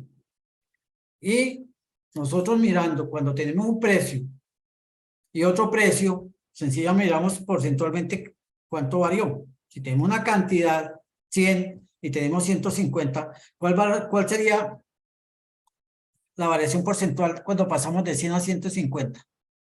50. 50%. ¿cierto? 50%. Entonces, si ustedes miran el ejercicio, le dan un precio inicial, un precio posterior, y una cantidad inicial y una cantidad posterior. Entonces, yo puedo mirar, puedo calcular a través de una regla de 3, ¿sí? Cuánto varió el precio y cuánto varió la cantidad, y sencillamente hago esa relación. Y me da un resultado, y puedo determinar si es elástica, unitaria o inelástica. Hay una fórmula para mí más fácil y más precisa desde el punto de vista del resultado cuantitativo, que es la que ustedes ven ahí. Entonces yo sencillamente a la cantidad posterior le resto la cantidad inicial, y eso lo divido a lo que me resulte de sumar las dos cantidades y dividirlas por 2. Y lo mismo hago con los precios, y puedo hallar el valor. Cualquiera de los dos métodos que ustedes utilicen es válido, y me van a poder determinar lo que me pide el ejercicio. Si es elástica, inelástica, unitaria. Y obviamente para determinar si es elástica, inelástica, unitaria, yo tengo que tener un resultado que sea mayor que 1, igual a 1 o menor que 1. ¿Sí? En la vida práctica, ¿para qué sirve esto? Imaginen que usted es comerciante de jeans. Y esta época, que es época, bueno, sin contar que ya llega el Día de la Madre, pero digamos que esta época es de alta demanda o de baja demanda. Baja demanda. De baja demanda. Y entonces yo tengo los jeans a 100.000 y sé que estoy vendiendo al mes 20 jeans a 100.000, ¿sí? Y como es de baja demanda y de pronto no me está dando ni para pagar el arriendo, ¿qué se me puede ocurrir a mí? Yo estuve el fin de semana. Una oferta, profe. Estuve semana en Tunja y todos los almacenes tenían avisos por todos lados. Oferta. Una oferta, profe. Bajar los precios. Bajo los precios. Ofertar. Si yo bajo los precios en un 20%, ¿sí? Me van a variar las cantidades demandadas. ¿Cierto? Que la gente dice, uy, bajó los jeans, vamos a comprar jeans. Pero resulta que los jeans, solamente la cantidad demandada subió un 10%. ¿Qué creen que me dará? ¿Mayor a 1 o menor a 1? Menor. Me va a dar menor. O sea que la respuesta de la variación porcentual de la cantidad, ¿sí? Elástica. Es menor. Inelástico. Sería inelástico. Porque elástico es mayor a 1. O sea, cuando la cantidad es mayor que el precio, si tengo en el numerador una cantidad mayor que la cantidad que está en el denominador, me va a dar mayor que 1. ¿Cierto? 2 sobre 1 da 2. Pero 1 sobre 2 me da 0,50. ¿Cierto? Entonces, siempre que la respuesta de la cantidad demandada, esa variación porcentual, es mayor que la variación que yo le realicé al precio, disminuyéndolo, es un producto elástico. Y por eso se hacen las ofertas. ¿Quién hace ofertas de sal? Si yo bajo el precio, ¿la gente corre a comprar 2, 3, 4 libras de sal? No. Ese sería un producto inelástico. ¿Cierto? Entonces, en el ejercicio práctico en la economía es uno determinar los bienes y servicios, cuál es la elasticidad de precio.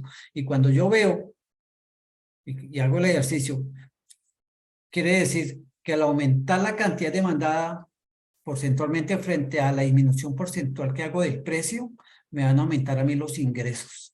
Y hagan el ejercicio y verán. ¿Sí? Si yo dije que vendía 100 jeans, ¿cuánto era? Sí, bueno, a 100.000 pesos, 50 jeans, ¿sí? Mi ingreso va a ser 100 por 50, va a ser 5 millones de pesos. 5.000. 100.000 por 50 son 5 millones de pesos. Pero cuando yo bajo a 80 los jeans y ya no vendo los 100, sino vendo 150, el ingreso va a ser mayor.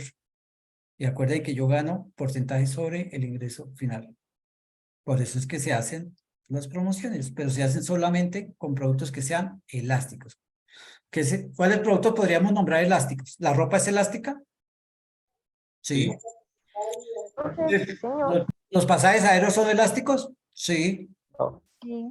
¿Los restaurantes que sale uno a comer tienen elasticidad elástica? Sí. Entonces, aquellos bienes que son como Los de electrodomésticos. suntuosos, de pronto los electrodomésticos también son elásticos, que es lo que uno ve normalmente en las ofertas, cuando viene el Free Day y todas esas cosas, casi son productos de consumo que no son de primera necesidad, ¿sí? A veces los supermercados hacen promociones con productos de primera necesidad, ¿sí? Pero lo A hacen eso más. iba, doctor, exactamente. Hay supermercados que hacen baja de precios en los alimentos. ¿Ahí qué ocurre? Pero la estrategia de marketing es diferente. La estrategia es atraer hacia el supermercado el cliente. Es decir, yo le bajo a 20 productos, pero voy a tener el cliente allá mirando 2.000 productos. Es un gancho para atraer. ¿Sí me entiende? Es como un SEO, podría decirse así. Exactamente. Bueno, entendida la elasticidad precio de la demanda. ¿Cómo se calcula? Entendido el concepto, su aplicación. Vamos a mirar la elasticidad. Perdón, Señor. muchachos, hay una cosa también que hay que tener en cuenta para la elasticidad.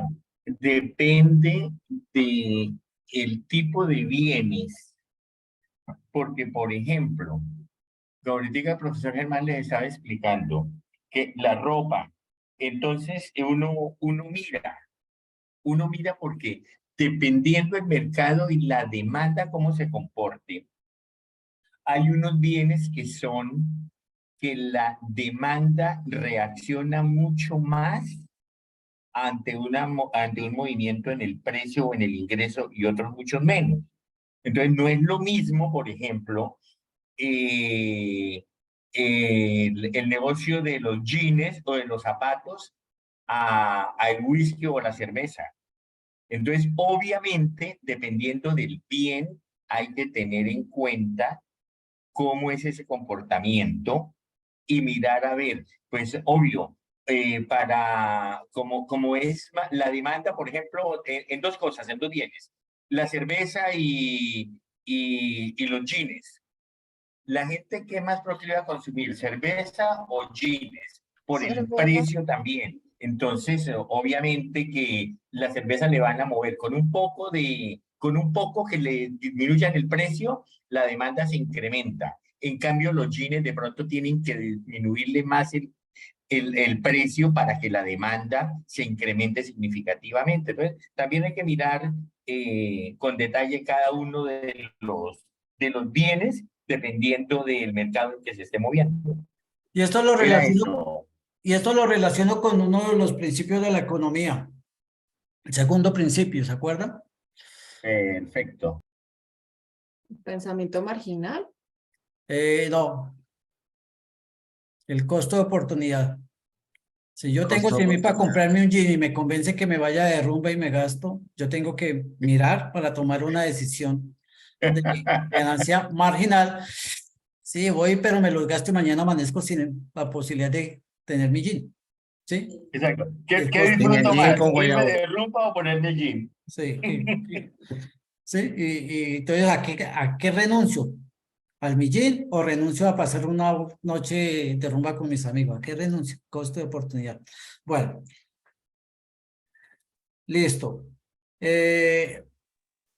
Ahora miremos la elasticidad. Acuerda que yo dije que la elasticidad tenían que ver con las variables aquellas que nos determinaban las cantidades a demandar y que la variación en una de las dos variables genera un impacto, ¿sí?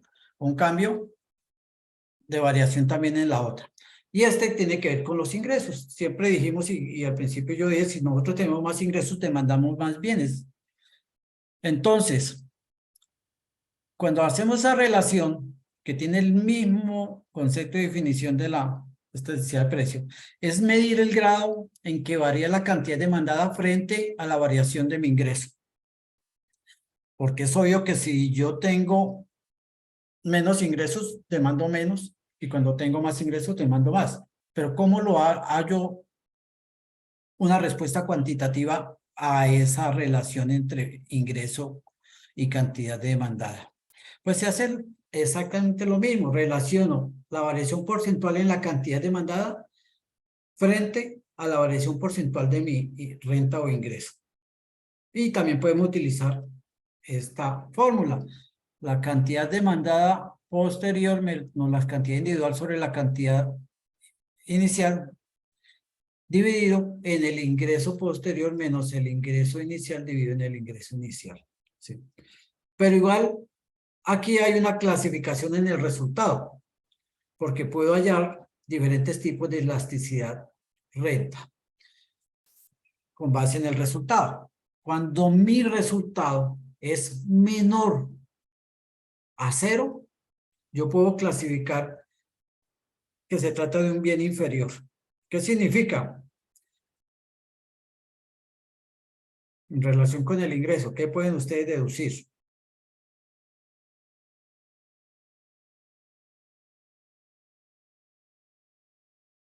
Recuerden que yo dije que 0 o menos es porque... Es inelástico, porque es menos que No, aquí no hablamos de elasticidad, eso son categorías solamente para elasticidad precio. Las categorías aquí son bienes inferiores, bienes normales, y entre los bienes normales son de lujo o de primera necesidad, porque estoy diciendo, cuando mi resultado es menor que 0, yo hablo de bienes inferiores. Olvidémonos de elástico e inelástico. Que no está generando tanto mi ingreso, resultado es como mayor que facturando. 0, pero menor que 1, yo estoy hablando que es un bien de primera necesidad. Y cuando es mayor que 1, estoy hablando de que es un bien de lujo. Cuando yo hago la relación y me dio menor que 0, quiere decir que a pesar de que me suben los ingresos, yo no consumo más cantidad proporcionalmente a ese aumento de mis ingresos. ¿Sí? Y el resultado me da 0.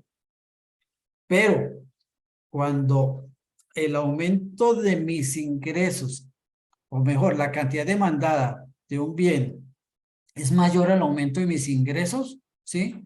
Puedo hablar de bienes normales. Y ahí de primera necesidad, si ese valor es entre 0 y 1, o de lujo mayor que 1. ¿Sí? Y ahí clasificamos bienes. Hay bienes que son inferiores, que no importa la cantidad de ingresos, cómo vayan aumentando, la cantidad demandada de ese bien no aumenta. Y hablamos, por ejemplo, la sal. Hablamos, por ejemplo, un producto que es muy típico. Yo alguna vez tuve una investigación sobre esta zona de Próximo Chapanela, en el sur de Santander, sobre determinar el ingreso, la elasticidad de la panela, con basado en el ingreso. ¿Sí? Y no porque la gente gane más plata, compra más panela. Es un bien inferior. ¿Sí? Entre más grande el estrato, menos compran panela. ¿Sí? Los que más compran panela son los de menos estrato, que tienen menos ingresos. Por eso el consumo per cápita es mucho más alto en los estratos bajos que en los estratos altos. ¿Sí? Ustedes se imaginan una señora de estrato alto, un barrio elegante, partiendo con una piedra el ladrillo de panela. No, aunque ya hay otras presentaciones que permiten dosificar, pero cuando dice ese estrato todavía no se habían desarrollado, hace unos 30 años no se habían desarrollado eso, y la investigación me llevó a determinar que era un bien inferior. Entonces, Pero terminar compraba eso. panela en polvo para endulzar el café. Ajá. Y lo mismo pasa, cuando solo viene de lujo, estos que aumentan proporcionalmente mucho más que el aumento de mi ingreso. ¿Sí? Y hablamos de que si me aumenta el ingreso, yo ya no cojo bus para ir de una ciudad a otra, sino me voy en avión.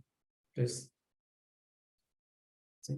Ya puedo tener más días de salida a almorzar los domingos, porque me aumentó el ingreso y entonces yo ya tengo, por decir algo, a mí me aumentó el ingreso el 20%, pero yo aumenté las salidas, la demanda, los domingos, de 1 a 2. Tuve un aumento del 50%, del 100%.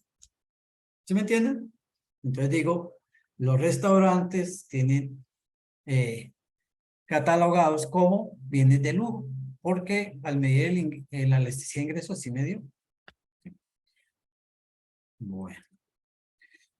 Esos son todos los temas. Esta presentación se las compartiré. Yo acostumbro a enviarles la grabación a todos los estudiantes por el correo interno. El enlace de grabación con la presentación. Entonces se las compartiré también con el enlace de grabación. Bueno. La oferta también se puede medir y es igualitico que en la demanda. Utiliza la misma fórmula y también podemos hablar de oferta elástica, inelástica y unitaria dependiendo del resultado. Esta última tablita es como un resumen de los tipos de elasticidades, cómo son las fórmulas, inclusive está la elasticidad cruzada, también la fórmula, y cuáles son sus características, elástica, inelásticas, perfectamente elásticas. Si son bienes o sustitutos o son bienes complementarios dependiendo del resultado. Por ejemplo, nosotros lo hacíamos a ojo cuando tocamos el tema, pero un resultado de la elasticidad cruzada que sea mayor que 0 nos va a dar, inmediatamente sabemos que es un bien sustituto, y si es menor que 0, inmediatamente sabemos que es un bien complementario. Entonces ese cuadro nos resume, esa tablita nos resume los diferentes tipos de elasticidad. Tenemos todavía unos minutos, 10 minuticos antes de entregar el canal de la web para resolver alguna duda, inquietudes, para hacer recomendaciones mejor. Avancen rápido. Estudien. Ya tienen referente bibliográfico, ya tienen material de apoyo, ya tienen la web. Con eso ya pueden iniciar. Próximamente ya van a tener BeLearn.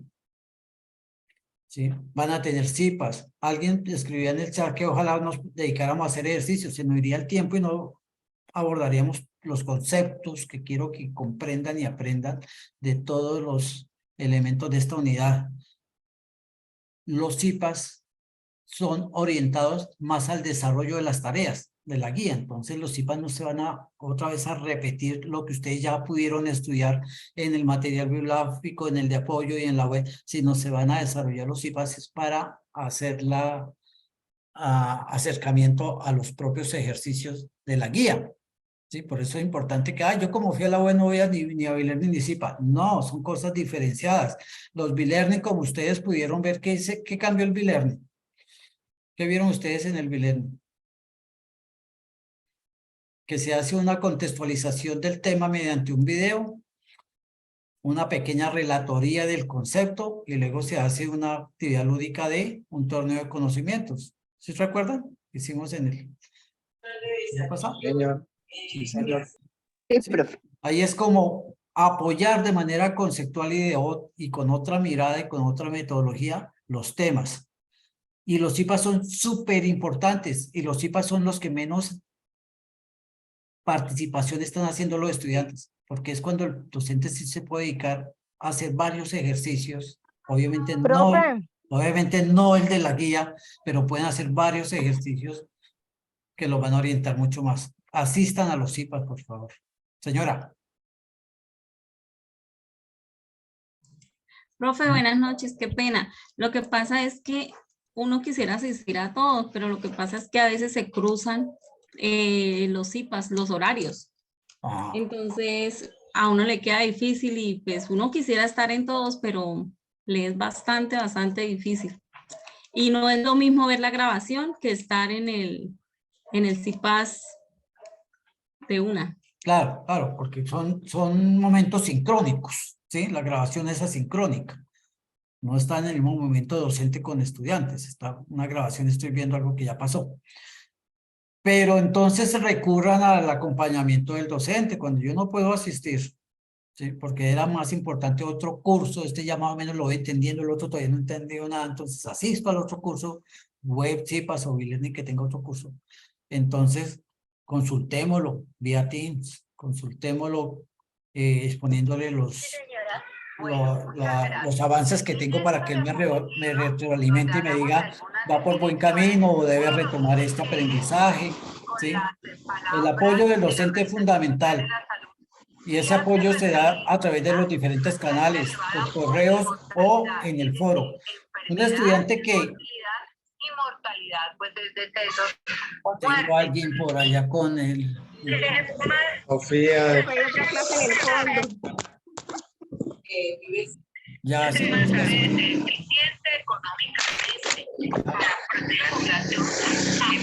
Sofía, no me dejas silenciarla ya. Profe, otra clase en el fondo. Sí. Ok, entonces, participar con avance en el foro me permiten a mí ir construyendo a la perfección antes de la entrega. Porque yo elaboro el primer punto, el equilibrio y el profe me dice, listo, despejo bien, esas son las cantidades correctas. Voy, hago el ejercicio de los excedentes y me dicen, no, algo está fallando, no he encontrado bien los puntos para determinar las áreas, entonces, y yo voy retomando. Hasta que él me dice, ya, le quedó, ya puede entregarlo. Pero eso yo no lo puedo hacer en los últimos 3 días, en los últimos 2 días. Tengo que hacerlo lo más pronto posible. El estudiante que se deja guiar y orientar del docente es un estudiante que entrega un trabajo con alto valor calificativo. Porque ha ido dejándose acompañar en el aprendizaje. Ha ido de la mano del tutor en el aprendizaje. Todavía si yo sacara unas estadísticas de avances que entregan en los grupos, encontraría que solamente un 30-40% de los estudiantes están participando en esa orientación en los foros de los avances. Todavía falta mucho. Todavía hay estudiantes que confían, hasta los últimos 3 días lo hago y ahí, lo que entienda lo subo. Obviamente, se van a ver los resultados en la evaluación. Pues aproveche todos los recursos que tenemos. Tenemos recursos tecnopedagógicos, la UEL, Bilerni, tenemos material bibliográfico, material de apoyo. Todos esos recursos son para prepararme y poder dar respuesta a las preguntas de la guía. Yo para responder y sentarme a desarrollar el trabajo, en este caso los ejercicios, primero tengo que preparar y comprender los conceptos, o sea, estudiar. O cuando estábamos en el colegio llegamos a las evaluaciones sin estudiar. ¿Qué pasaba si llegábamos sin estudiar? Perdíamos la evaluación. Perdíamos la evaluación. Y esto es una evaluación. Entonces ustedes tienen que preparar la evaluación para tener buenas calificaciones, preparar abordar todos los materiales que tienen y toda la orientación del docente. Eso es preparar la evaluación. Bueno, les agradezco. Esta era mi última web de parte de todo el cuerpo docente. Muchas gracias por el apoyo a los profesores. Creo que alguno de mis docentes tomó la asistencia para que por ahí en el interno de WhatsApp me la referencie para reportarla. Me hagan el favor. Pueden ver la grabación a partir de mañana por la tarde cuantas veces quieran para repasar, ¿sí? Y espero que los que no asistieron la vean mucho porque a mí me parece que es un elemento bastante orientador de los temas de la unidad. Si tienen tareas pendientes, por favor, de la tarea 2 o de la tarea 3, pónganse al día, hablen con sus tutores. No se expongan a perder la materia. Muchos de ustedes son de gratuidad. Perder la materia significa que tienen que volverla a matricular, significa que se van a atrasar, significa que al cabo de 5 años el gobierno ya no les paga y si me quedaron faltando un curso, 2 cursos, 3 cursos, 5 cursos, para terminar me toca pagarlos de mi bolsillo. Entonces aprovechen en rendir académicamente, ¿sí? Hay una gran cantidad de estudiantes de gratuidad. ¿Y qué no decir de los que están pagando? Porque es pagar para perder la plata. Entonces aprovechen todos los recursos, aprovechen para aprobar todos los cursos, aprovechen para que se vaya cumpliendo poco a poco su sueño de alcanzar un título profesional. Los invito a que estén pendientes de B-Learning. Ya, si no se han inscrito, se inscriben y participen ya en esta tercera sesión que queda de B-Learning. Vence a la sesión principal o a la réplica, donde nuevamente para aquellos que no puedan asistir a la primera puedan asistir, seguramente en horarios diferentes, en días diferentes. Los IPAs, como les dije, también es bien interesante, importante que asistan, utilicen mucho el Teams para consultar a su docente, para plantear inquietudes y orientaciones. Y les deseo una feliz noche para todos. Gracias, profe, lo mismo. Gracias, igual. Muy amable, Dios los bendiga. Gracias, feliz noche. Regálenme cámaras para tener una captura. Regálenme cámaras todos, ojalá que... Y después de 72 años se presenta una adaptación renovada que traslada al espectador. Listo, muchas gracias. Gracias, doctor Germán y compañeros y estudiantes. Muchas gracias, profesor. Feliz noche a todos. Dios los Gracias, bendiga. feliz Tengan una feliz Bendiciones. Gracias, feliz noche para todos. Muy amables, gracias. Se grabó nuevamente durante el concierto de Nodal en México. Feliz noche para todos. En la invitada especial.